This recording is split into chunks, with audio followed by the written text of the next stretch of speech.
Patterns were hers, but there was something underneath it. Like someone was speaking through a filter that was almost perfect, but not quite.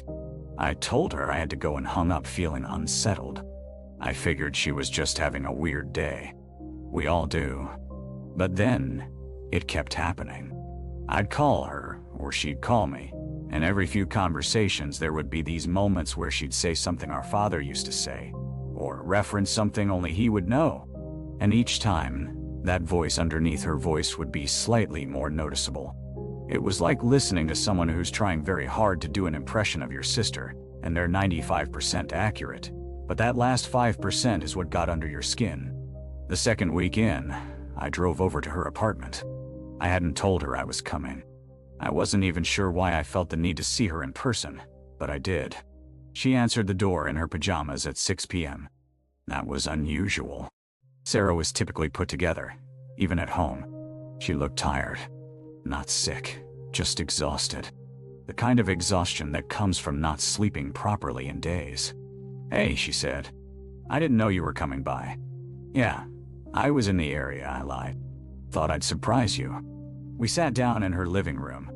I watched her carefully. She moved like Sarah. She laughed like Sarah. But there was something in the way she sat, the way she held her posture, that wasn't quite right. She was sitting too still, too composed. We talked for maybe 20 minutes about normal things. And then, completely unprompted, she said, "Remember when Dad took us to that lake? We had been to a lake with our father. Once." "What?" "When Sarah was 8 and I was 6. We didn't have any particularly special memories from that day. It was just a regular family outing. But our father had told a story about it for years. Something about how he'd seen a fish jump in the exact spot where Sarah was standing, and how she'd laughed so hard she fell backward into the sand." "Yeah," I said carefully. "I remember. I think about that sometimes," she said. And then she smiled. It was Sarah's smile, the one where her left dimple showed more than her right. But her eyes didn't change when she smiled. They didn't crinkle at the corners. They stayed flat and empty. I felt my stomach drop. "Sarah, I need to ask you something." "Okay," she said, tilting her head slightly. "Are you okay? Like, actually okay?" She didn't answer right away. She stared at me for what felt like a very long time. And in that moment, I was absolutely certain that whatever was behind her eyes was not my sister. Then she blinked, and her whole demeanor changed. She suddenly looked confused and exhausted. "Yeah," she said slowly. "I'm fine. Why? You just seem off lately, the things you've been saying when we talk." "I'm probably just stressed about work," she interrupted. "I've been pulling long hours." But she wouldn't meet my eyes when she said it. I stayed for another 20 minutes, but the conversation became increasingly difficult. She kept giving me these sideways glances, like she was studying my reactions. When I finally left, I sat in my car for 10 minutes before I could bring myself to drive home. I didn't call her for 3 days. I needed to think about what I'd seen, what I'd heard. I considered going to see a doctor, thought maybe I was having some kind of mental break. But it had felt too real, too specific. On the 4th day, she called me. "Hey," she said. She sounded normal. Completely normal. "Hey, how are you?" "Good. I wanted to apologize for how I've been lately." My heart rate picked up.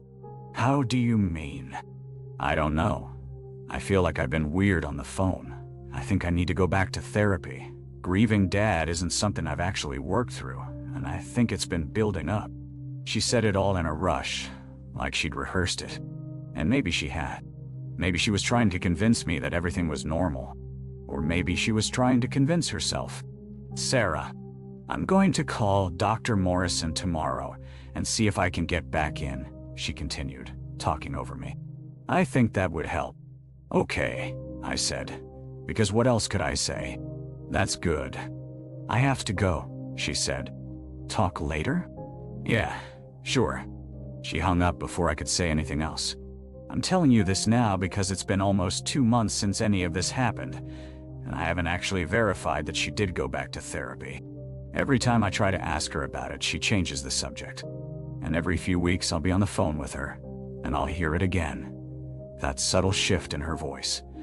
That reference to our father that she shouldn't know. That moment where I become absolutely certain that I'm not talking to my sister. But when I press her on it, she denies it.